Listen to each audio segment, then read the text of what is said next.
नमस्कार. आज आपण आलोय राधानगरी तालुक्यामध्ये कोल्हापूर जिल्ह्यामध्ये बाटवडी येथे आलोय आणि तुम्ही पाहताय हा निसर्गरम्य वातावरणमध्ये ह्या लोकांचं कसं जीवन आहे ते आपण यांच्याकडूनच ऐकू. मामा नमस्ते. आपलं नाव? किती वर्ष झालं राहता तुम्ही इथं? बरं, जर तुमच्या गावाबद्दल थोडीफार माहिती दिली तर आम्हाला बरं होईल. आपल्या प्रेक्षकांना हां सांगा. आमचं गाव हे राधानगरी तालुक्यात अगदी शेवटच्या बॉर्डरवर आहे. बरं, वाहतुकीची व्यवस्था आम्हाला आहे दाजीपूरपासून. हां इथं बसवाडीचं वाहतुकीचं साधन काय रस्ता आहे वाहतुकीचं साधन आहे.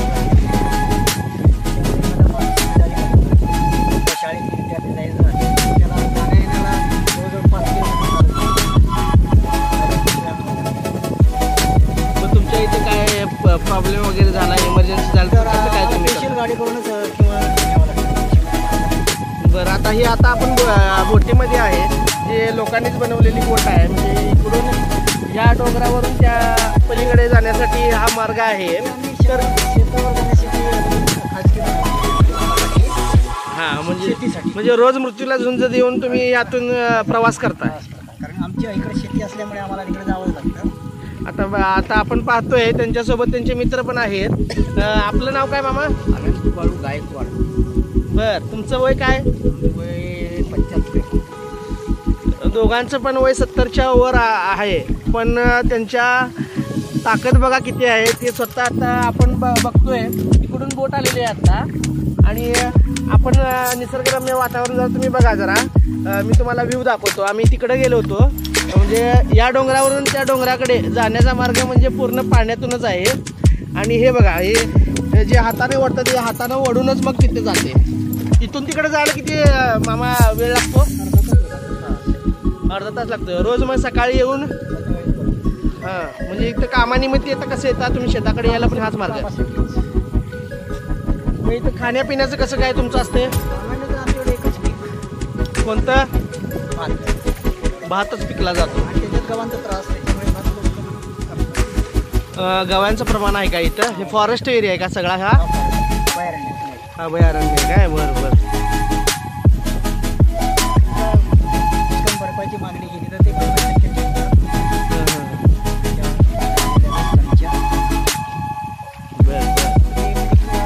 मग तुमची मुलं वगैरे शिकतात का इथंच राहतात? कसं काय? इथं काय मग इथं सगळे तुम्ही घरातले लोकच राहतात?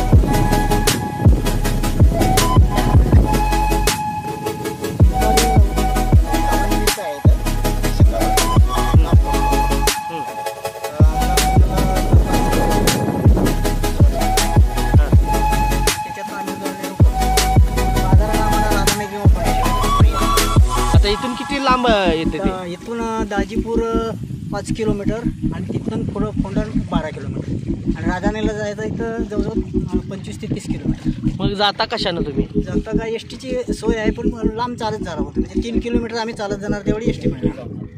हां हां म्हणजे दिवस जातो तेवढ्यासाठी? पूर्ण दिवस जातो. मग आता इथं तुम्ही पीक कसं घेता? मग कोणत्या महिन्यात पीक घेता? फक्त हंगामीच फक्त पावसाळ्यात. पावसाळ्यात. आणि बाकीचे 8 महिने काय करता मग? शेती त्याच ह्याच्यावर उत्पन्नावर आम्ही जगतो. मग इथं राहताना तुम्हाला काय प्रॉब्लेम येतात? म्हणजे काय तुम्ही प्रेक्षकांना काय सांगाल की तुम्हाला इथं काय प्रॉब्लेम्स आहेत? प्रॉब्लेम फक्त काय वाहतुकीची जरा अडचण असल्यामुळे आम्हाला आजारी म्हणून पडलं. त्याला पर्यायी मार्ग इथं गाडी करून जावं लागतं. त्याशिवाय पर्याय. आता तुमच्या गावची लोकसंख्या किती आहे मामा? गावची लोकसंख्या 600 आहे टोटल. 600 वटवाडीची. पण इथं लोक मोलमजुरीसाठी बाहेरच जातात. इथं आम्ही आता 60 लोकच आहे. 60 लोकच आहे. कार्यक्रम असला लग्न आता आपल्यासोबत आपले एक हे सुद्धा आहेत पर्यटक की ते स्वतः इथं आज फिरायला आले होते आपल्यासोबत. आपण त्यांची प्रतिक्रिया घेऊया. तुम्हाला कसं वाटतं आज इकडे आल्यामुळं? चांगलं बी वाटतं, वाईट बी वाटतंय. चांगलं काय वाटतं आणि वाईट काय वाटतं ते पण सांगा आम्हाला. चांगलं झालं. हा. आणि आरआरटीला अडचण होती लई. काय तुम्हाला अडचण झाली आज? आता काय गाडी नाही काय नाही बोट नाही काय नाही. 10 माणसांनी यायची 10 माणसं ठेवायची परत आणायची वडत आणत जायची. मग तुम्हाला हे आयुष्य जगायला आवडेल का कसं आहे यांचं आयुष्य तुम्हाला कसं वाटलं म्हणजे यांच्याकडे बघून काय वाटतंय तुम्हाला? आलं जाईल. मग आपल्यासारखं जीवन यांचं आहे का कसं म्हणजे तुम्हाला शासनाकडून काय ह्यांच्यासाठी काय करावं असं वाटतं म्हणजे शासनानं काय करायला पाहिजे यांच्यासाठी? मदत करायला पाहिजे ना. मदत म्हणजे काय करायला पाहिजे नेमकं? काय ते बोट एखादं द्यायला पाहिजे त्यांना. हां त्याच्यावरची डिझेलची बोट द्यायला पाहिजे त्यांना काय करून हां तयार करून दिली त्यांनी जातील येतील. एक साधारणला सोय झाली पडशी जातील परत लवकर येतील. ते तासभर जायचं आणि तासभर यायचं नंतर यायचं 2 तास केले. नमस्कार मामा, आपलं नाव? माझं नाव आनंद बाळू गायकवाड. मला 75 वर्षे माझं वय आहे.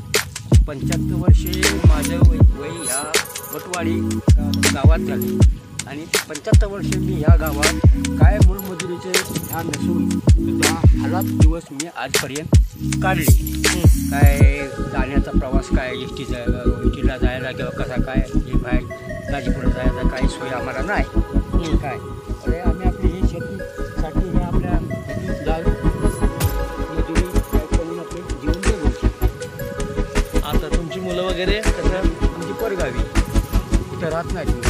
इथं काय मूलमजुरी नाही काय नाही, सुविधा नाही, सुविधा नाही, वाहन नाही.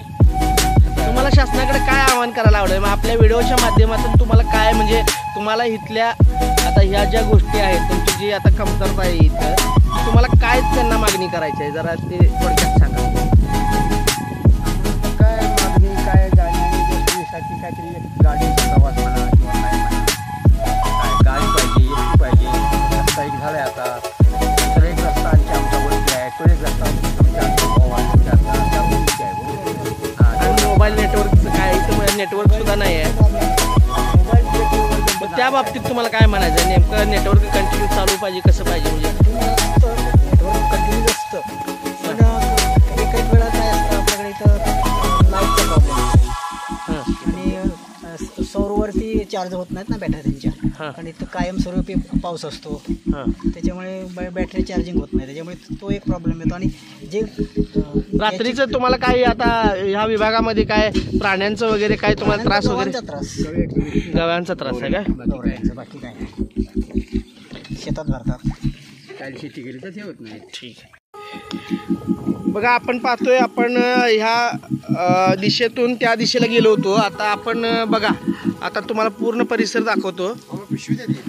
हा परिसर अशा पद्धतीने आहे आणि इथं जाण्यासाठी ह्या पद्धतीनं ही हातानं तयार केलेली होडी म्हणावी लागेल याला असंच आहे आणि यातूनच यांना प्रवास करावा लागतो.